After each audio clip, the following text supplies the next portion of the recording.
en patience maanaam di leen destiné ba tey si kaso bi initialement tey jii li fi daal di amal li nga xam ne que moo di verdict bi daal di koy programmé foofu si diwaanu tribunal bu Dakar ma ni kon nag journaliste beeg ak ancien parlementaire bi dañ destiné ba tey si kaso bi aji dinañ ko niki li nga xam ne que moo di le 23 juillet mu nekk date bu yees bi nga xam ni itam jàpp nañ ko daal di joxe boobu de li nga xam ne que moo di verdict jëm si mbiru Moustapha Diakhaté ak Bachir Fofana donc mbokk yi ma leen fàttali le journaliste Bachir Fofana ñu koy daal di toppee pour division de fausses nouvelles. Il est accusé d'avoir affirmé que le marché d'acquisition de véhicules pour l'Assemblée nationale avait été attribué à Cheikh Gueye, un nom cité dans une affaire présumée de corruption impliquant l'ancien ministre Ismaël Madior Fall.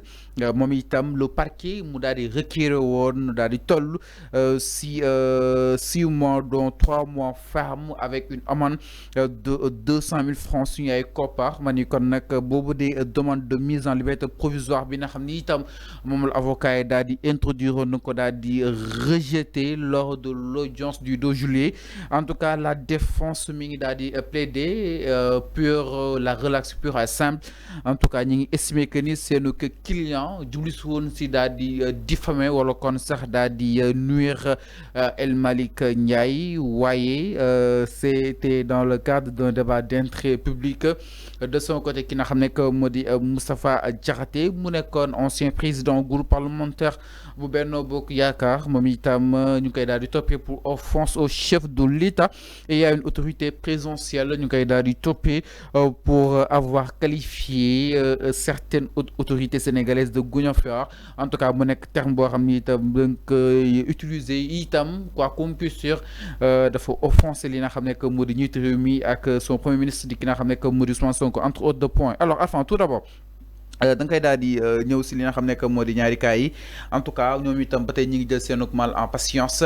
Encore une fois la grève des greffiers est passée par là. Enfin ana ban jàng daal di war a mën a defa ni jëm si mbiru ki nga xam ne que moo di Bachir Fofana ak ki nga xam ne que moo di Moustapha Diakhaté. De plus en plus on assiste à ce que enfin ay report di sam tout le temps. Oui, c'est indépendamment de la volonté de la justice, c'est indépendamment de la volonté de l'État du Sénégal. Donc, c'est un procès nous reporté quoi, c'est parce que tu l'as dit, c'est suite à la grève du SYTJUST, les acteurs de la justice, nous avons contre grève. Donc, devant donc ce fait-là, nul n'est tenu. Donc, c'est ça, le respect strict. Donc, des mots d'ordre, des mots d'ordre organisés par des entités qui ay mouvement d'humeur que les gens doivent respecter. Même l'État du Sénégal respecte strictement les mouvements d'humeur. Donc loolu moo am. Alors boo ñëwee ci le dossier Bachir Fofana et autres, je ne sais pas, Moustapha Diakhaté, c'est des dossiers yoo xamante ne ils sont en instruction. Donc il faut ngeen xam loolu. Non nekk na en instruction. Mais Bachir Fofana qui dit un marché a été octroyé. Procès bi programmé nañ ko déjà. Luñ programme luñ nekk en instruction mooy lu amul procès ñoom Abdou Nguer ak ñoom Assane Diouf Assane kii Fallou bu jaawalee terme yi flagrant délit la nga ko attee flagrant délit la nga ko attee en instruction. D'accord, ça peut être flagrant délit. Dama ne un dossier en instruction on respecte pas le délai de 6 mois. Le procès Abdou Nguer rek dama ne le procès peut être scellé. Un dossier en instruction, le procès peut être scellé avant les 6 mois. Avant préciser pour nous préciser une petite précision. Moustapha Diakhaté ak Bachir Fofana kenn yóbbu leen en instruction da leen àtte en flagrant délit ñuy xaar verdict bi ñu reporté woon ko report bu nu mel nag moo daal di jañoo ak grève greffier yi ba tey jii ñi ngi grève moo tax mënuñu joxe verdict bi exactement mënuñu ko jox à l'absence justement raison pour laquelle enfin ñi nekk en instruction maanaam mooy Badara Gadiaga Abdou Nguer ak Assane Diouf ñoo nekk en instruction. Il faut écouter ce que je dis. Je te parle des dossiers en général. Fallou, ça dit que il faut qu'on s'écoute. Ok, allez-y. Je ne te dis pas le dossier de. Non, je parle dans le cadre général pour venir aux particuliers. C'est parce que tu n'écoutes pas. Tu n'écoutes personne. Allez, il faut écouter. Allez-y, Damal. Alors, quand tu poses une question, il faut savoir écouter les gens. Alors, Damal. Je suis en train de développer du système de fonctionnement. Non, écoutez. Je suis en train d'expliquer du système de fonctionnement de la justice. Le moyen avec dossier sangam, avec dossier sangam. Allez-y. Moi, quand j'ai démarré, que la grève du SYTJUST Manela, c'est indépendamment de la volonté de l'État, c'est indépendamment de la volonté de la justice, de développer dans le cadre général pour arriver aux particuliers qui ces dossiers-là. Donc, quand tu me coupes la parole, supposez que... s'il te plaît, demande-moi. Écoutez, tu vas souffrir. Okay, quand tu animes une émission, tu ne veux pas souffrir. Donc, il faut écouter les gens. Moi, je ne suis pas ce genre de allez-y, demande directement. Alors, donc, comme justice dafa prononcé qui ces dossiers-là déjà, ou bien l'affaire est dans les mailles de la justice, il faut attendre la justice. Prononcer le procès de ces personnes-là, que ça soit Bachir Fofana, que ça soit Moustapha Diakhaté, tout ça, ça ressort de la décision de la justice.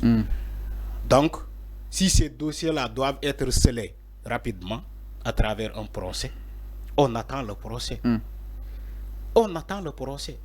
C'est la justice qui va fixer la date du procès et compte tenu des moyens qu'ils ont en place. Donc, moi, il ne faut pas aller directement aux besognes. Tu ne peux pas défendre l'indéfendable, malheureusement. Légui, vous faites que Bassir Fofana, dafa wax président de l'Assemblée nationale, un marché d'achat de voitures. Il a dit que président El Malik dafa jël marché bobu joko un Cheikh Gueye sans agrément. Donc lolu ci plateau la ko waxé. Les gens savent que c'est en flagrant délit. Je ne parle pas de ce dossier-là. Okay. C'est en flagrant délit la ko waxé ci émission. Donc ñu japp ko pour diffusion de fausses nouvelles. Ci lu mu wax ci ni que El Malik dafa jël un marché d'octroi ou bien d'achat de voitures joko à un Cheikh Gueye. Alors ba ngay wax ci le dossier de Gougnafia de Moustapha Diakhaté ci émission la ko waxé devant ci xarala yi bees yi la koy waxé lolu kenn lam-lamé ko te il a parlé en flagrant délit. Donc mota manela bo ñu déglo nga xam ni que fofu la ñuy ñëw ci dossier yoyu. Donc ces procès là il faut ngeen xam encore une fois ces procès là nekul le Sénégalais lambda moo koy programmer mais justice ci boppam mooy programmer ces procès là. J'ai écouté ces avocats, les avocats dire que oui, ils n'ont pas respecté le droit de tel, ou bien ils veulent maintenir ces personnes-là en prison parce que pour la simple et unique raison, ni qu'ils sont des détenus politiques. Ils ne sont pas des détenus politiques. Bassir Fofana n'est pas un opposant. Moustapha Diakhaté, même s'il est un opposant, mais le mouah, ce n'est pas dans le cadre de la politique. Ce n'est pas dans le cadre de la liberté d'expression. Donc, il faut que les gens savent raison garder par rapport à ces dossiers-là. Nit bu djoumé, da ngay né tout simplement dafa djoum, warul waxé ni.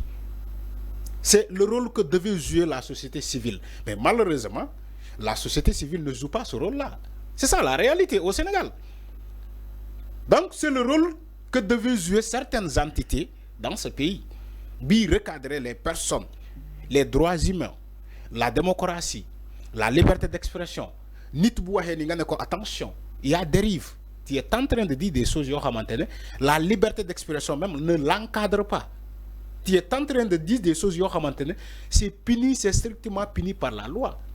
Mais quand des organisations pareilles ne disent pas la vérité, ils préfèrent manipuler l'opinion pour leur propre intérêt, il y a problème.